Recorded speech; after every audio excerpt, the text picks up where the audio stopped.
This problem is about converting a string into a zigzag representation and outputting the row by row values of the representation. So there are two main operations. One is going down, and then the second one is going diagonally. And we want to kind of output what each row joint is. So in this string PayPal is hiring, we go down num rows, which is an integer, and that represents how many kind of rows we need to have in this zigzag.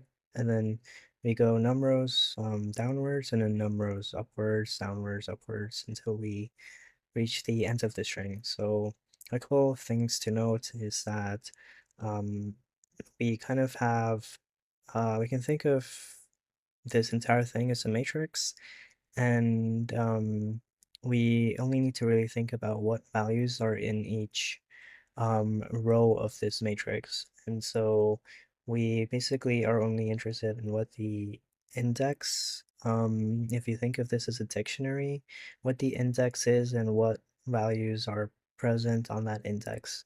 So each index is a string, and we want to kind of figure out as we go through each character, which index do we want to add that to? And so we are going to start off by kind of um, defining the moves. So we have two moves going down. Um, we are going num rows and then going diagonally. Now, if you think about a diagonal, if you're at the last index, which is num rows minus 1, we actually skip this because we already considered it. And so if this is index 2, we want to skip and go back to index 1. And so we're actually going to be skipping the last one. So the index would actually be equal to num rows minus 2, and here the index would equal num rows minus 1. Um, and would be the start index. So the last index, and this would be the first index. To track whether or not we're going down, we can use a bool, and this will always be initially set to true, as we're always starting going down and then alternating. And then we will definitely be having a loop, and so this is definitely going to be a linear time complexity, as we need to go through every single character to actually construct the entire list. So inside of this, the kind of first thing we need to account for is the counters, which is the index of the dictionary. So we need to store, we need to actually have a data store values for each row, and there are many ways to do this. I think initially we can think of the store as a dictionary, and then work on optimizing it further later on. So if you think of row values as a dictionary of int, where int is the index of the row, and then it is storing a corresponding string that contains all of the characters on that particular row, we can initialize that to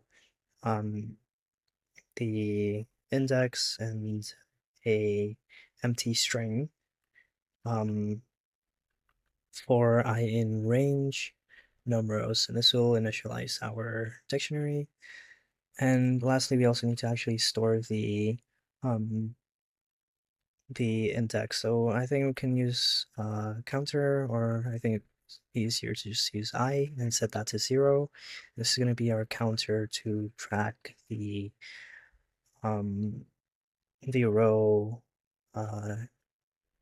dictionary key, adding char 2. So I will basically be exactly which character we're adding to. And if you think of, as we're going down, this I would be 0, and then down we would increment it to 1, and then 2, and then as soon as we switch directions, we're going to be decrementing the I, because if you're at 2, then we want to go back to 1 and then 0 and then continue this loop until we actually go through every single character. So we can we know that we'll be adding the actual character to whatever I is, regardless of whether we're going down or going diagonally.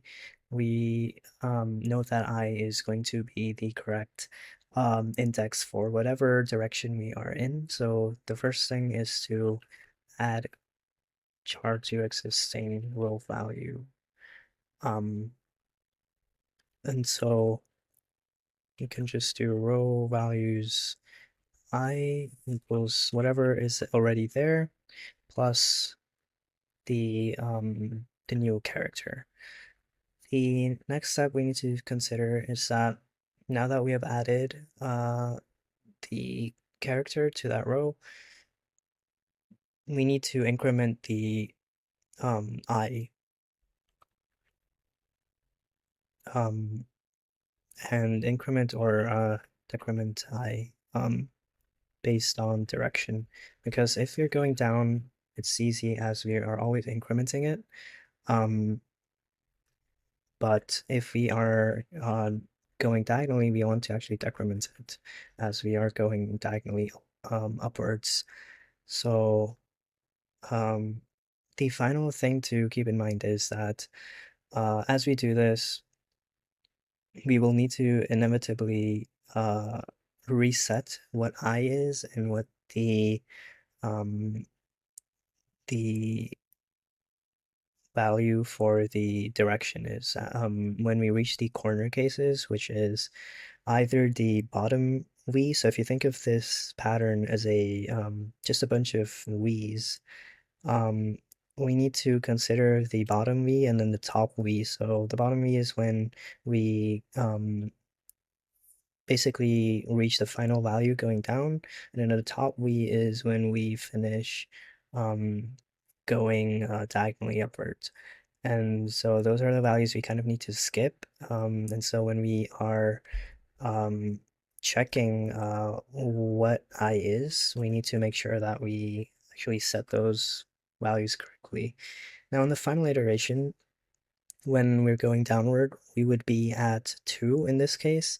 Now when we're at 2, that would be numRows minus 1 index. But remember that we want to when we're going diagonally, we want to actually skip the last row. So that's why we're going to be actually checking for we are going to be checking for well, setting I to numRows minus 2 if we are at the end of the straight line, and then if we are at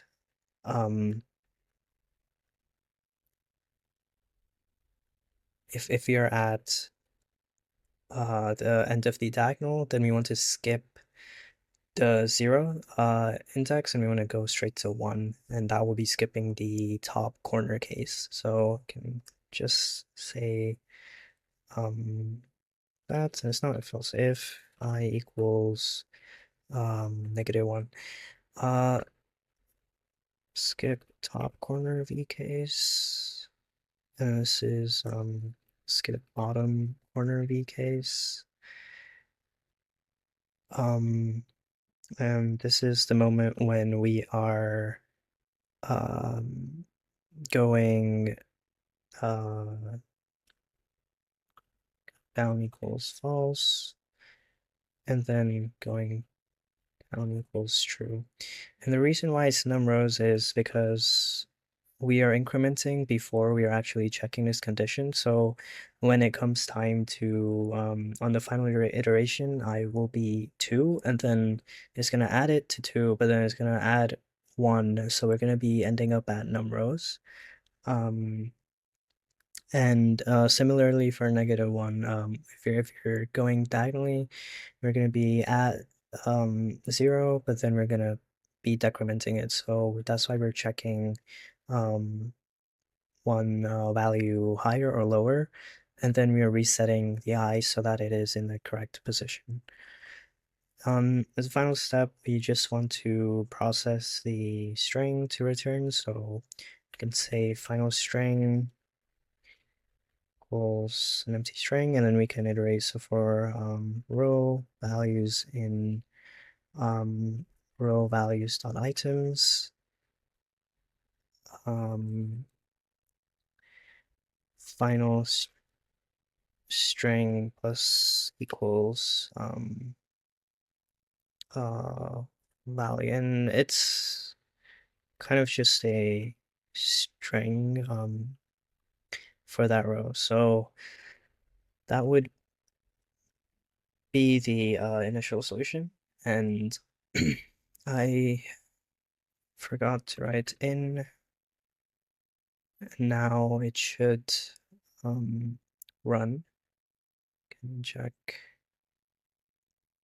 And one last thing is that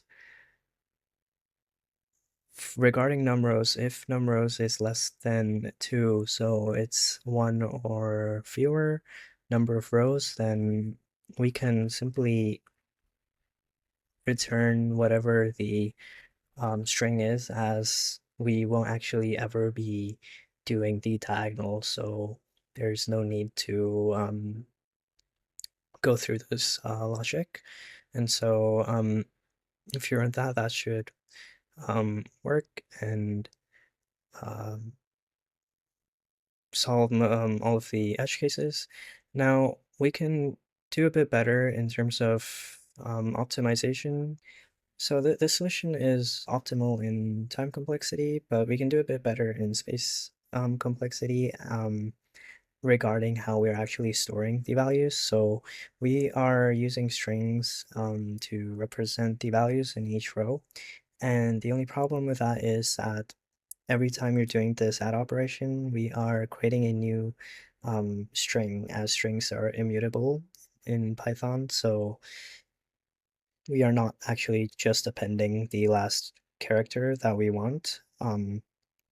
So we can optimize that. And then the second thing is using a dictionary is a bit slower than just using a nested matrix, as Python is quite optimized for handling matrix operations, much better than a dictionary. And so we can leverage those two optimizations to make the algorithm a bit more efficient.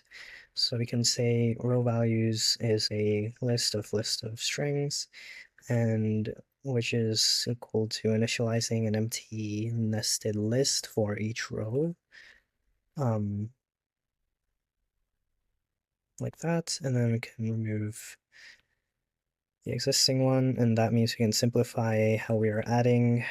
Basically, we just append that char to that row list, and then we are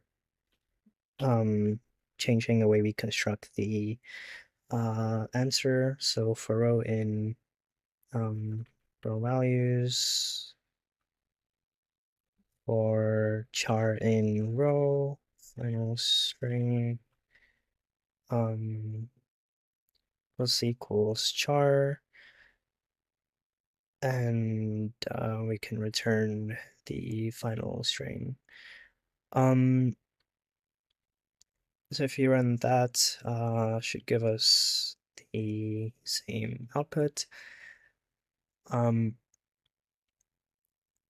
there are a few more optimizations, like you can definitely avoid doing the same thing here by kind of just combining the entire list, well, nested well, matrix as a direct concatenation, and that would be a bit more efficient. But this is otherwise an optimal solution for this problem. So that's all for this problem, and thank you for watching.